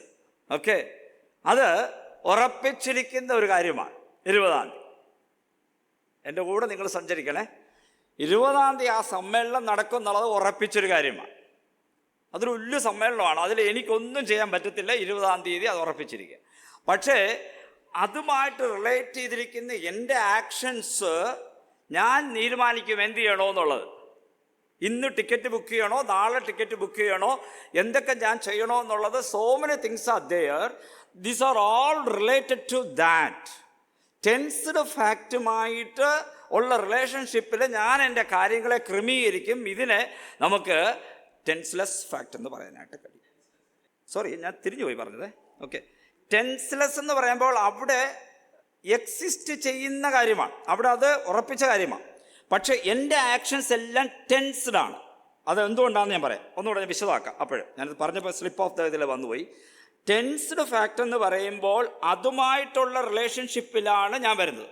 എങ്ങനെയാണെന്ന് വിശദമാക്കാം. അടുത്ത മാസം എന്ന് ഞാൻ പറയുമ്പോൾ എന്താ സംഭവിക്കുന്നത്? അടുത്ത മാസം എന്ന് ഞാൻ പറയുമ്പോൾ എന്തുമായിട്ട് ബന്ധപ്പെട്ട? അതുമായിട്ട് ബന്ധപ്പെട്ടാണ് ഞാൻ പറയുന്നത്. ഇത് ദിവസങ്ങൾ അടുത്തുകൊണ്ടിരിക്കുക. ഞാൻ പറയും അടുത്ത ആഴ്ച എന്ന് പറയും. എനിക്കൊരു സമ്മേളനമുണ്ട്, ഞാൻ പോകും അടുത്ത ആഴ്ച. തൊട്ടടുത്തും പറയും നാളെ എനിക്ക് സമ്മേളനം ഉണ്ടെന്ന് പറയും. ഈ നാളെ, ഇന്നലെ, ഇന്ന് എന്നൊക്കെ പറയുമ്പോൾ ഏതോ ഒന്നുമായിട്ട് ബന്ധപ്പെട്ടാണ്ടിരിക്കുന്നത്. ഇപ്പം നമ്മൾ നാളെ എന്ന് പറയുന്നത് ഏതുമായിട്ട് ബന്ധപ്പെട്ടായിരിക്കുന്നത്? ഇന്നുമായിട്ട് ബന്ധപ്പെട്ട്. നാളേക്കുള്ള എക്സിസ്റ്റൻസ് അല്ലെങ്കിൽ നാളെ എന്നുള്ളതിൻ്റെ അർത്ഥം ഇന്നുണ്ടെങ്കിലേ ഉള്ളൂ. ഇന്നുമായിട്ട് ബന്ധപ്പെട്ടാണ് നാളെ ഇരിക്കുന്നത്. ഇവിടെ ഇടുന്നുണ്ടല്ലോ, ഇന്നുമായിട്ട് ബന്ധപ്പെട്ടിരിക്കുന്ന നാളെ. എന്നാൽ ഞാൻ നാളെയുള്ള ഡേറ്റ് ഞാൻ പറയുക 7-ാം തീയതി 8-ാം തീയതി ഒരു ഡേറ്റ് പറയുകയാണെങ്കിൽ ഇന്നുമായിട്ട് ബന്ധപ്പെട്ടതല്ല. പക്ഷേ ഞാൻ നാളെ എന്ന് പറയുമ്പോൾ, അതുകൊണ്ടാണ് നമ്മൾ there will be prayer meeting tomorrow എന്ന് എഴുതുമ്പോൾ ബ്രാക്കറ്റിൽ എന്ത് എഴുതും? ഈ ടുമാറോ എന്നുള്ളത് നാളെ വായിക്കുമ്പോൾ എന്ത് പറ്റും? മറ്റന്നാളായിപ്പോൾ. അതുകൊണ്ടാണ് ഈ എഴുതുമ്പോൾ സൂക്ഷിക്കണം. ടുഡേ എന്നും ടുമാറോ എന്നും എഴുതുമ്പോൾ ശ്രദ്ധിക്കണം. ഓക്കെ, എന്താ അത്? ടുഡേയും tomorrow in relation to something else ആണ്. അത് എഴുതേണ്ടത് ശരിക്കും പറഞ്ഞാൽ എന്താണ്? ഡേറ്റും ഏത് ദിവസം ഒന്നും എഴുതണം. സാറ്റർഡേ, 5th, 6th എന്ന് എഴുതുമ്പോൾ അതവിടെ എന്താകുന്നു? ഇറ്റ് ഈസ് ഫിക്സ്ഡ്, ഉറപ്പിച്ച കാര്യമാണ്. അപ്പോൾ ഈ ടെൻസ്ഡ് ഫാക്റ്റ് എന്ന് പറയുന്നത്, അതായത് കാലത്തോട് ചേർന്നിരിക്കുന്ന കാര്യങ്ങൾ, സമയത്തോട് ചേർന്നിരിക്കുന്ന കാര്യങ്ങൾ. ഇനിയുള്ളത് ടെൻസ്ലെസ്, സമയത്തോട് ചേരാത്തതായിരിക്കുന്ന കാര്യങ്ങൾ. അപ്പോൾ ഇങ്ങനെ 2 കാര്യങ്ങളുണ്ട്. പക്ഷേ ദൈവം ഏതായിരിക്കും? അപ്പോൾ ദൈവം എന്തായിരിക്കും? ഇതിലേതായിരിക്കും? ദൈവത്തിന് ടെൻസ്ഡ് ഫാക്റ്റ് ഉണ്ടോ, ടെൻസ്ലെസ് ഫാക്റ്റ് ആണോ? എല്ലാം നമുക്കിതെല്ലാം റിലേഷണലാണ്. നമുക്കിതെല്ലാം ഇതാണ്. എനിക്ക് 10 വയസ്സായി, എനിക്ക് 20 വയസ്സായി, 30 വയസ്സായി, 40 വയസ്സായി എന്ന് പറയുമ്പോഴെല്ലാം ഞാൻ സംതിങ്ങുമായിട്ട് റിലേറ്റ് ചെയ്തിട്ടാണത് പറയുന്നത്, അല്ലേ? ഏതോ ഒന്നുമായിട്ട് റിലേറ്റ് ചെയ്തിട്ടാണ്. പക്ഷേ ദൈവത്തിന് അങ്ങനെയുള്ള രീതിയിൽ ദൈവത്തിന് ഒന്നുമില്ല, ടെൻസ് ഇല്ല. ദൈവത്തിന് ഇന്നില്ല, നാളെയില്ല.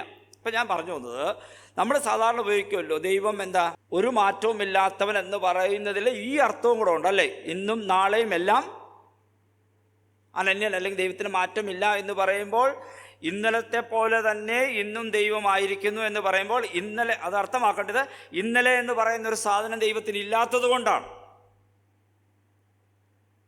മാറ്റമില്ലാത്തതിനേക്കാളും കൂടുതൽ നമ്മൾ ചിന്തിക്കേണ്ടത് ഇന്നലെ എന്ന് പറയുന്ന ഒരു സാധനം അല്ലെങ്കിൽ ഒരു കൺസെപ്റ്റ് ദൈവത്തിനില്ല. For him everything is present. ദൈവത്തിനെല്ലാം ഇപ്പോൾ ഉള്ളതാണ്, പ്രസൻറ്റാണ്, എല്ലാം പ്രസൻറ്റാണ്, എല്ലാം ദൈവത്തിന് അറിയാം. അപ്പോൾ ഈ ദൈവത്തെ നമുക്ക് മനസ്സിലാക്കാൻ വളരെ ബുദ്ധിമുട്ടാണ്, നമുക്ക് അറിയാനായിട്ട് ബുദ്ധിമുട്ടാണ്. അപ്പോൾ നമ്മൾ ക്ലാസ്സിൻ്റെ കൺക്ലൂഷനിലേക്ക് വരികയാണ്.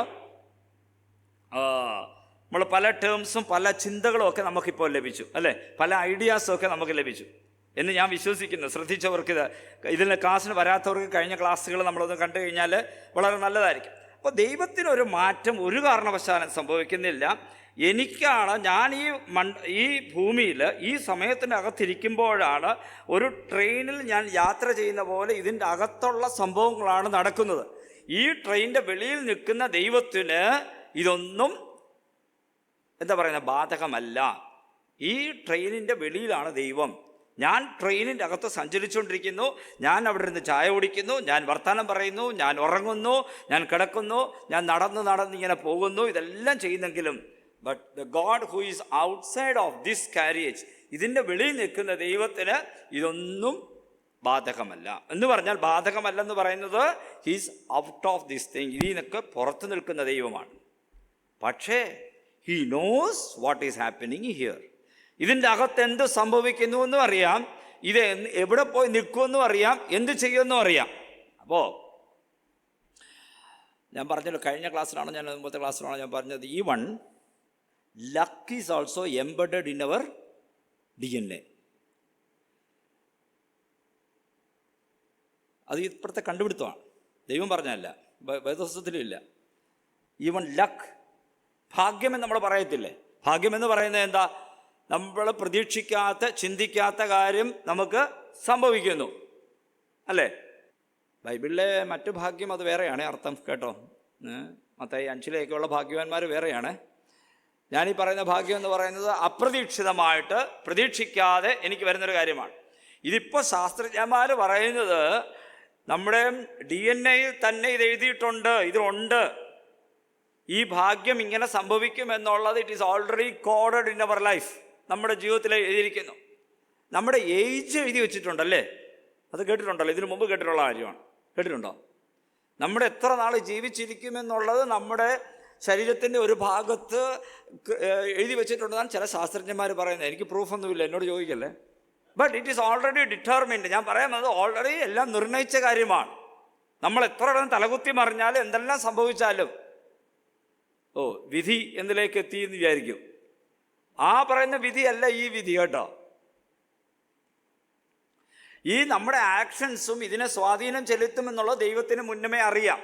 And we are going to do like this എന്നുള്ള ദൈവത്തിൻ്റെ ആ ജ്ഞാനത്തിൽ ദൈവത്തിനറിയാം ഇതാ ചെയ്യാൻ പോകുന്നതെന്നുള്ളത്. ഇതൊക്കെ പറയുമ്പോൾ തന്നെ ഈ കാൽവിനിസ്റ്റ് തിയോളജിയും ഇതൊക്കെ ഉള്ള മുട്ടൻ വഴക്കിൻ്റെ ഇതെത്തും. അത് വായിച്ചിട്ടുള്ളവർക്കറിയാം. കാൽവിനിസ്റ്റും അർമീനിയൻ തിയോളജിയൊക്കെ, രണ്ട് തിയോളജിയാണ് നമുക്കുള്ളത്. ഞാൻ ഇടയിലൊന്ന് പറയാം, രണ്ട് തിയോളജിയാണ് നമ്മുടെ ഇടയിലുള്ള, കാൽവിനിസ്റ്റ് തിയോളജിയും അർമീനിയൻ തിയോളജി. ഇഷ്ടമുള്ളവർക്ക് അത് വായിച്ച് നോക്കുക, അവരുടെ പോയിന്റ്സ്. ഇത് നമുക്ക് പിന്നെ ഒരു ദിവസം ക്ലാസ്സിലെടുക്കാം. എന്താണ് ഈ അർമീനിയൻ തിയോളജി, എന്താണ് കാൽവിനിസ്റ്റ് തിയോളജിയും, എങ്ങനെയാണ് നമ്മളതിനെ അപ്രോച്ച് ചെയ്യേണ്ടതെന്നുള്ളത് നമുക്ക് ഇനി ഒരു ക്ലാസ്സിൽ എപ്പോഴെങ്കിലും ദൈവം അനുസരിച്ച് എടുക്കാം. ഓക്കെ.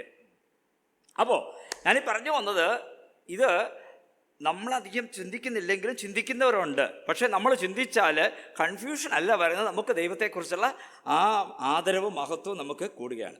അപ്പോൾ ഇങ്ങനെയുള്ളൊരു ദൈവമാണ് നമ്മളെ സൃഷ്ടിക്കുകയും നമ്മുടെ ചിന്തകളെയൊക്കെ ചിന്താഗതികളെയൊക്കെ നിയന്ത്രിക്കുന്നതും പരിപാലിക്കുന്നതും ഒക്കെ ഒന്ന് നമ്മൾ ആലോചിച്ച് കഴിഞ്ഞാൽ നമ്മളൊക്കെ എത്രയോ കുറവുള്ളവരാണ്, എന്ത് മണ്ടന്മാരാണെന്ന് നമുക്ക് തോന്നും, അല്ലേ?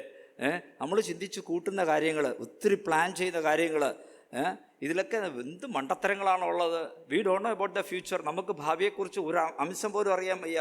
നാളെ എന്ത് നടക്കും നമുക്ക് അറിയാൻ വയ്യാതെ. But will still we are planning വേണം, കേട്ടോ. ലൈഫിൽ പ്ലാനിങ് വേണം, ഇല്ല എന്നല്ല ഞാൻ പറഞ്ഞു അതിൻ്റെ അർത്ഥം.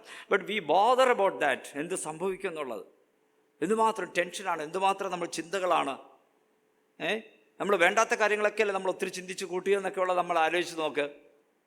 എന്ത് വേണ്ടാത്ത കാര്യങ്ങളായിരിക്കും നമ്മൾ ചിന്തിച്ച് കൂട്ടിയത്, ടെൻഷൻ അടിച്ചത്, എത്രയോ ദിവസങ്ങൾ രാത്രി ഉറങ്ങാതിരുന്നത്. പക്ഷേ അതിൻ്റെ സമയത്തൊക്കെ ഓരോ കാര്യങ്ങൾ ദൈവം ഇങ്ങനെ നടത്തുകയും പ്ലാൻ കൊണ്ടുവരികയൊക്കെ ചെയ്ത് കഴിയുമ്പോഴത്തേനാണ് നമുക്ക് അന്ന് ജീവിതം കുറച്ചും കൂടെ ആഘോഷിക്കാമായിരുന്നു എന്ന് വിചാരിക്കുന്നത്. വീട്ടിൽ നിന്ന് ഇറങ്ങപ്പോഴും ആലോചിച്ചത് വീട് ലോക്ക് ചെയ്തോ എന്ന്. ഒരു കല്യാണത്തിന് പോകുമായിരുന്നു, അപ്പോഴാണ് വീട് ലോക്ക് ചെയ്തോ എന്നുള്ള ചിന്ത. കല്യാണം കൂടിക്കൊണ്ടിരിക്കുമ്പോഴും വീട് ലോക്ക് ചെയ്തില്ലായിരിക്കും എന്നുള്ള ചിന്ത വരുന്നല്ലേ. തിരിച്ചു വന്ന് നോക്കുമ്പോൾ നല്ലതായിട്ട് പൂട്ടിയിട്ടിരിക്കുന്നത്. ഈ സമയം മുഴുവൻ ഇരുന്ന് ചിന്തിച്ചത് വെറുതെ ആയിപ്പോയി, കല്യാണം എൻജോയ് ചെയ്തില്ല. പിടികിട്ടിയോ? This is what is happening. നമ്മൾ ചിന്തിച്ച് കൂട്ടുകയാണ് ഒത്തിരി കാര്യങ്ങൾ. ഗോഡ് ഹാസ് ഓൾറെഡി, ഞാൻ കഴിഞ്ഞ ദിവസം പ്രസംഗിച്ചപ്പോൾ ഞാൻ പറഞ്ഞ പോലെ, ഐ വാസ് തിങ്കിങ്, ഞാൻ ആക്ച്വലി ഇതെല്ലാം ഞാൻ ഈ ദിവസങ്ങളിൽ ചിന്തിക്കുകയൊക്കെ ചെയ്യുന്ന ഒരു കാര്യമാണ് ഞാൻ ഈ ഷെയർ ചെയ്യുന്നത്. When God has already devised some idea, ചില പദ്ധതികളൊക്കെ ദൈവം പ്ലാൻ ചെയ്തിരിക്കുമ്പോൾ നമ്മൾ എന്തെല്ലാം കോമ്പിനേഷൻസാണ്, എന്തെല്ലാം കാര്യങ്ങളാണ് നമ്മൾ വർക്കൗട്ട് ചെയ്യുന്നതെന്ന് അറിയാമോ? ഇഫ് കമ്പ്യൂട്ടർ പ്രോഗ്രാമിംഗ് ചെയ്യുന്നവർക്കറിയാം. കമ്പ്യൂട്ടർ പ്രോഗ്രാമിംഗ് ചെയ്യുന്നവർ, പണ്ടത്തെ പ്രോഗ്രാമിംഗ് ഇപ്പോൾ കുറച്ചുകൂടി ഈസിയാണ്. പണ്ട് ഞങ്ങളൊക്കെ ചെയ്യുമ്പോൾ ഒരു ഇഫ് എഴുതും, എന്നിട്ട് if A is equal to B, then അടുത്ത ലൈന് if A is not equal to B, then okay, then if A is greater than B, A is less than B. ഇവിടെ കിട്ടിയോ ഞാൻ പറഞ്ഞത്? അല്ല, എല്ലാവർക്കും മനസ്സിലാവും. ഇപ്പം ഇങ്ങനെയുള്ള ഇഫുകൾ എഴുതിയിട്ട് ഈ ഇഫിനെല്ലാം ഒരു എൻഡ് ഉണ്ട്, എൻഡ് ഇഫ്. അത് പറഞ്ഞ് എൻഡ് ഇഫ് എന്നാണ്. ഒരു എഫിന് ഒരു എൻഡ് ഇഫ് ഇല്ലെങ്കിൽ ഈ പ്രോഗ്രാം വർക്ക് ചെയ്യത്തില്ല. ഇതിപ്പോൾ പലർക്കും മനസ്സിലാകുകയില്ല, കമ്പ്യൂട്ടർ പഠിച്ചവർക്ക് പോലും മനസ്സിലാകുകയില്ല. പണ്ടൊക്കെ കോഡിങ്, പണ്ടത്തെ ഇത് എഴുതുന്ന വെച്ചാൽ നമ്മൾ എഴുതണം, ഇങ്ങനെ എഴുതും, നീണ്ടു കിടക്കും, പേജുകൾ കണക്ക് ഞങ്ങളിങ്ങനെ പ്രോഗ്രാമിങ് എഴുതും. ഇങ്ങനെ ഒരു ക്ലോസ് വന്നാൽ, ഇങ്ങനൊരു അവസ്ഥ വന്നാൽ എന്ത് ചെയ്യണം? അതിനൊരു എൻഡ് ഇഫ് ഉണ്ട്. ഒരു എൻഡ് ഇഫ് ഇല്ല എന്നുണ്ടെങ്കിൽ ഒന്ന് മിസ്സായി കഴിഞ്ഞാൽ ഇതെല്ലാം അവിടെ പോയി നിൽക്കും, സ്റ്റോളാവും, വർക്ക് ചെയ്യത്തില്ല. ഓക്കെ, ഇതാണ് കമ്പ്യൂട്ടർ പ്രോഗ്രാമിംഗ് എന്ന് പറയുന്നത്. ഇതേപോലെയാണ് നമ്മൾ ചിന്തിക്കുന്നത്. എന്താ, ഇങ്ങനെ വന്നാൽ ഇങ്ങനെ, ഇങ്ങനെ വന്നാൽ ഇങ്ങനെ, ഇങ്ങനെ വന്നാൽ ഇങ്ങനെ, എന്നിട്ട് നമുക്ക് എവിടെയാണോ നിർത്തേണ്ടതെന്ന് അറിയത്തില്ല. ഇതെല്ലാം കൂടെ കെട്ടുമുളഞ്ഞ അവസാനം എല്ലാം കൂടെ കോംപ്ലിക്കേറ്റഡ് ആയിട്ട് അവിടെ കിടക്കും. പക്ഷേ ഗോഡ് ഹാസ് ഓൾറെഡി പ്ലാൻഡ്. ദൈവം പദ്ധതിയൊക്കെ ഇട്ട് കഴിഞ്ഞു, ദൈവം തീരുമാനിച്ചു കഴിഞ്ഞു. ഇങ്ങനൊരു ഇഷ്യൂ നീ ഫേസ് ചെയ്യുമ്പോൾ ഇവിടെ നമുക്കുള്ള സ്റ്റെപ്പ്, ഞാൻ കഴിഞ്ഞ പ്രസംഗത്തിലേക്ക് കൂടെ ചാടുക, നമ്മളപ്പോൾ തീരുമാനിക്കേണ്ടതാണ്, ഐ വിൽ സിംപ്ലി പ്രേ. ഞാൻ എന്ത് ചെയ്യും? പ്രാർത്ഥിക്കും. എന്നിട്ട് ദൈവം, ലെറ്റ് ഗോഡ് ഡിസൈഡ്, ദൈവം നിശ്ചയിക്കട്ടെ. ഞാൻ ദൈവവചനത്തിൻ്റെ അടിസ്ഥാനത്തിലുള്ള തീരുമാനം മാത്രം ഞാൻ എടുക്കുമെന്ന് പറഞ്ഞ് മുൻപോട്ട് പോയി കഴിഞ്ഞാൽ ഇറ്റ്സ് വെരി പ്ലസൻറ്റ്. ഞാനതാ കഴിഞ്ഞ പ്രസംഗത്തിൽ പറഞ്ഞത്, സമാധാനം അപ്പോഴാണ് വരുന്നത്. അപ്പോൾ നമ്മൾ ഈ ദൈവം ഇത്രയും ശക്തനാണ്, ഇത്രയും കഴിവുള്ളവനാണ്, ഇത്രയും അറിവുള്ളവനാണ്, ഇത്രയും കാര്യങ്ങൾ ഡിറ്റർമിൻ ചെയ്യുന്ന ദൈവമാണ് നമ്മൾ അറിഞ്ഞു കഴിഞ്ഞാൽ പിന്നെ നമുക്കിതിനെക്കുറിച്ച് ചിന്തിക്കുകയോ ഭാരപ്പെടുകയോ ഇതൊന്നും ചെയ്യേണ്ട ആവശ്യമില്ല. So easy to tell. ഇത് പറയാൻ വളരെ എളുപ്പമാണ് എനിക്കും. കിട്ടിയല്ലോ? Okay, now let's finish this topic. ദൈവത്തിന് നമുക്ക് എല്ലാ മഹത്വവും കൊടുക്കാം. നമ്മുടെ ക്ലോക്കുകളൊക്കെ ഇനി നോക്കുമ്പോഴൊക്കെ നമ്മളൊന്ന് ശ്രദ്ധിക്കുന്നത് നല്ലതായിരിക്കും. ഓരോ ടിക്കുകളും ദൈവം ക്രിയേറ്റ് ചെയ്തതാണ്, ഓരോ സമയം ദൈവം ക്രിയേറ്റ് ചെയ്തതാണ്. ഓക്കെ, പക്ഷേ ഇതിനോട് കൂടെ ഞാൻ സഞ്ചരിക്കുക. ആൻഡ് അറ്റ് ദ എൻഡ്, എല്ലാം കഴിയുമ്പോൾ, ഇൻ ദ എൻഡ് എല്ലാം കഴിയുമ്പോൾ നമ്മളെന്തായിരിക്കും അല്ലേ? ഒന്ന് ആലോചിച്ച് നോക്കിയേ. എല്ലാം കഴിഞ്ഞ് ദൈവം ഇതെല്ലാം ലോക്ക് ചെയ്ത്, അല്ലേ? ഈ സൃഷ്ടിയുടെ ലോക്ക് ഉണ്ടല്ലോ, അല്ലേ? സൃഷ്ടിയുടെ ഫൈനൽ കട്ടൺ ഡൗൺ എല്ലാം കഴിഞ്ഞ് കഴിയുമ്പോഴത്തേന് വാട്ട് ഗോഡ് വിൽ ഡു, എന്ത് ദൈവം ചെയ്യും? അപ്പോഴാണ് നമ്മൾ ഉയർത്തെഴുന്നേൽക്കുന്നത്. ഞാനത് പറയാനേ പോകുന്നത്, അല്ലേ? നമ്മുടെ റിസറക്ഷൻ നടക്കുന്നു, പഴയ നിയമ വിശുദ്ധന്മാരുടെ റിസറക്ഷൻ നടക്കുന്നു. അത് കഴിഞ്ഞിട്ട് 1000 വർഷത്തെ ഭൂമിയിലെ ഭരണം, ഇതെല്ലാം കഴിഞ്ഞിട്ട് പിന്നെയാണ് ഫൈനൽ ക്ലോസിങ് സെറമണി. എല്ലാം കഴിഞ്ഞിട്ട് പിന്നെ നമുക്ക് നമ്മുടെ എന്താ പറയുന്നത്, ബ്ലിസ്ഫുൾ, അനുഗ്രഹിക്കപ്പെട്ട ജീവിതം ആരംഭിക്കും. That will be A different time frame. അതൊരു നല്ല സമയമായിരിക്കും. അപ്പോഴും വിചാരിക്കല്ലേ, നിങ്ങൾ ദൈവത്തിൻ്റെ കൂട്ട് ടൈംലെസ് ആയിരിക്കുന്ന സ്ഥലത്തേക്ക് പോകുമെന്ന് നമ്മൾ പ്രതീക്ഷിക്കാൻ വകയില്ല. റേഡിയോ ഈ സമയത്ത് നിന്നൊക്കെ ഞാൻ വെളിയിൽ ചാടിയിട്ട് ദൈവത്തിൻ്റെ കൂട്ടി ഇങ്ങനെ സമയമില്ലാത്ത അവസ്ഥയിലിരിക്കുമെന്ന് നമുക്ക് പ്രതീക്ഷിക്കാൻ വകയില്ല. കാരണം since we are created beings, നമ്മൾ സൃഷ്ടിയായതുകൊണ്ട് നമ്മൾ എന്ത് ചെയ്യും? വേറൊരു സമയത്തിലേക്ക് നമ്മൾ പ്രവേശിക്കാൻ പോവുകയാണ്. ആ സമയത്തെയാണ് നമ്മൾ നിത്യത എന്നുള്ളതിൻ്റെ അർത്ഥമാക്കുന്നത്. പോസിബിലിറ്റിയാണ് ഞാൻ പറഞ്ഞത് കേട്ടോ, തീർച്ചയല്ല, പോസിബിലിറ്റിയാണ് ഞാൻ പറയുന്നത്. ഒരുപക്ഷെ നമ്മൾ വേറൊരു സമയത്തിലേക്ക് പ്രവേശിക്കും. വേറൊരു സമയം എന്ന് പറഞ്ഞാൽ അവിടെ നമുക്ക് ഒരു കുഴപ്പവും, വ്യാധിയില്ല, അസുഖങ്ങളില്ല, നമുക്ക് എന്താ പറയുന്നത്, വേറെ ഒരു കാര്യങ്ങളും ഇല്ലാത്ത, വിശപ്പില്ല എന്നൊക്കെ നമ്മൾ പറയത്തില്ലേ, സങ്കടമില്ല എന്നൊക്കെ നമ്മൾ പറയത്തില്ലേ. ഇതൊക്കെ പറയുന്ന ഒരു അവസ്ഥ എന്ന് പറയുന്നത് വേറൊരു അവസ്ഥയാണ്. ആ അവസ്ഥയിലേക്കാണ് നമ്മൾ മാറുന്നത്. അത് ഒരിക്കലും നമുക്കിപ്പോൾ ഇമാജിൻ ചെയ്യാൻ പറ്റത്തില്ല. എന്തുകൊണ്ട് ഇമാജിൻ ചെയ്യാൻ പറ്റാത്തത്? ഇല്ലാത്തൊരു കാര്യം ചിന്തിക്കാൻ പറ്റത്തില്ല. അപ്പോൾ നമ്മൾ കൂളായിട്ട് നമുക്ക് പറഞ്ഞു പോകാം, എനിക്ക് ഗ്ലോറിഫൈഡ് ശരീരം ലഭിക്കുന്നത് കൂളായിട്ട് പറയാം, ഒരു കുഴപ്പമില്ല, അത് ദൈവത്തിൽ പറഞ്ഞിരിക്കുന്നത്. പക്ഷേ ആ മഹത്വമുള്ള ശരീരം എങ്ങനെയായിരിക്കും നമുക്കറിയാൻ വയ്യ കേട്ടോ. എന്തായിരിക്കും അവസ്ഥ എന്നറിയത്തില്ല, എന്താണ് നമ്മുടെ ജീവിത നിലവാരം നമുക്കറിയത്തില്ല. പക്ഷേ ഒന്ന് നമുക്ക് ഉറപ്പാണ്, ഏറ്റവും ഉന്നതമായിരിക്കും ദൈവം നമുക്ക് ഒരുക്കിയിരിക്കുന്നത്, ഏറ്റവും ഉന്നതമായിരിക്കും. അവിടേക്കാണ് നമ്മളെല്ലാം പോകുന്നത്. അപ്പോഴാണ് നമ്മുടെ ശരീരത്തിനൊക്കെ, അവിടെയാണ് ഈ കൺസെപ്റ്റൊക്കെ വരുന്നത്. എന്താ, ഭർത്താവിന് ഭാര്യയെ അറിയാമോ, മക്കളെ അറിയാമോ, കൂടെ ആരാധിച്ച സഹോദരന്മാരെ അറിയാമോ, അല്ലേ? ഇതൊന്നും അവിടെ വരുന്നില്ലാത്തതിന് കാരണം we will be in A different stage. നമ്മൾ വേറൊരു നിലവാരത്തിലായിരിക്കും, അവിടെ വേറൊരു നിലയിലാണ് നമ്മൾ. ഈ ഭൂമിയിലുള്ള ഈ അവസ്ഥയിലുള്ള പല നല്ല മെമ്മറീസ് ഒന്നും നമുക്കവിടെ കാണത്തില്ല, ഈ ഓർമ്മകളൊന്നും നമുക്ക് കാണത്തില്ല. പക്ഷേ വേറൊരു നിലയിലാണ് നമ്മൾ മറ്റുള്ളവരെ പരിചയപ്പെടുകയും ഐഡൻറ്റിഫൈ ചെയ്യുകയും ചെയ്യുന്നത്. അതിപ്പോൾ നമുക്ക് ഇമാജിൻ ചെയ്യാൻ ഒക്കത്തില്ല. ഹൗ? ഇവിടെയുള്ള മെമ്മറി എന്ന് പറയുന്നത് ചില തിയോളജിൻസ് പറയുന്നത് വളരെ രസകരമാണ്. നമ്മുടെ മെമ്മറിയൊക്കെ എവിടെയാണ് സ്റ്റോർ ചെയ്തിരിക്കുന്നത്? ബ്രെയിനിൽ, അല്ലേ? ആ ബ്രെയിനിൽ ചില ബയോളജിക്കൽ, അല്ലേ, കറണ്ട് കൊടുത്തല്ലല്ലോ അത് വർക്ക് ചെയ്യുന്നത്, അതിൻ്റെ അകത്ത് തന്നെയല്ലേ എല്ലാം. അപ്പോൾ ചില ബയോളജിക്കലായിരിക്കുന്ന സ്റ്റോറേജിലാണ് നമ്മുടെ ബ്രെയിനിൽ ഈ മെമ്മറീസൊക്കെ സ്റ്റോർ ചെയ്ത് വെച്ചിരിക്കുന്നത്. ഞാൻ അതിൻ്റെ ആ ബയോളജിക്കൽ ലെവലിലേക്ക് പോകുന്നില്ല, ന്യൂറോൺസ് അത് ഇതെന്നൊക്കെ പറയും. പക്ഷേ ഇതെല്ലാം നശിച്ചു പോകത്തില്ല. എവിടെ നശിച്ചു പോകുന്നു? നമ്മൾ കുഴി കിടക്കുമ്പോൾ ഇതെല്ലാം നശിച്ചു പോയില്ലേ? നമ്മൾ മരിച്ചു പോകുമ്പോൾ അവിടെ എന്ത് സംഭവിക്കും? നമ്മുടെ ബുദ്ധി പോയി, നമ്മുടെ മെമ്മറി പോയി. ഇതിനെ ബാക്കപ്പ് എടുത്ത് വെച്ചിട്ടുണ്ടോ ആരെങ്കിലും? പിടി കിട്ടിയോ? ദൈവം ഇതെല്ലാം വീണ്ടും നമ്മുടെ ഉള്ളിലേക്ക് ഇംപ്ലാന്റ് ചെയ്യുമോ? നമുക്ക് തരുന്ന ബ്രെയിനിലേക്ക്? ചിന്തിച്ചു നോക്കുക. So the memory is lost, everything is lost. പക്ഷേ ദൈവം നമുക്ക് വേണ്ടി വേറെന്തോ ഒരു കാര്യം അവിടെ ഒരുക്കിയിരിക്കുന്നുണ്ട്. നമുക്ക് എന്താണെന്ന് അറിയാത്തത് കൊണ്ട് we may be able to distinguish. ആരാണ് എന്താണെന്ന് ഒരു പക്ഷേ മനസ്സിലാക്കാനായിട്ട് കഴിയും. പക്ഷേ അവിടെ ഈ അസോസിയേറ്റഡ് ആയിരിക്കും ചില ഫാക്ട്സ് ഒന്നും കാണത്തില്ല. So different time frame, different അവസ്ഥയിലേക്ക് നമ്മൾ ഉയർത്തപ്പെടുകയാണ്. മാറ്റപ്പെടുന്നതിനേക്കാളും ഉയർത്തപ്പെടുകയാണ് നമ്മളവിടെ ചെയ്യാനകത്ത് പോകുന്നത്. ടോട്ടലി കൺഫ്യൂസ് ആയിരിക്കും എന്ന് എനിക്ക് തോന്നുന്നു ചില കാര്യങ്ങളൊക്കെ. പക്ഷേ ഇതൊക്കെ ഒന്ന് ചിന്തിക്കുന്നത്, പ്രത്യേകിച്ച് യങ്സ്റ്റേഴ്സ്, ബുദ്ധി ഉപയോഗിച്ച് കൊണ്ടിരിക്കുന്നവർ കൂടുതൽ ഉപയോഗിക്കുക, ഇതൊക്കെ ചിന്തിക്കുക, പഠിക്കുക, മനസ്സിലാക്കുക. കൂടുതൽ നമുക്ക് ദൈവത്തെക്കുറിച്ച് അറിയാനും പഠിക്കാനും വായിക്കാനും ഒക്കെ മറ്റു കാര്യങ്ങളിലൊക്കെ നമുക്ക് ശ്രദ്ധ അധികം കളയാതെ വളരെ ഇൻഫോർമേറ്റീവ് ആയിരിക്കുന്ന, നോളജ് കൊടുക്കുന്നതായിരിക്കുന്ന, അറിവ് കൊടുക്കുന്ന കാര്യങ്ങൾ നമ്മൾ ദൈവത്തിൽ നിന്ന് പഠിക്കുകയും മനസ്സിലാക്കുകയും ദൈവത്തെക്കുറിച്ച് ചിന്തിക്കുകയും ചെയ്യുന്നത് നമ്മുടെ ജീവിതത്തിന്, ആത്മീയ ജീവിതത്തിനും നമ്മുടെ ആരാധനയ്ക്കൊക്കെ അനുഗ്രഹമായിരിക്കും. ദൈവനാമം മഹത്വപ്പെടുമാറാകട്ടെ.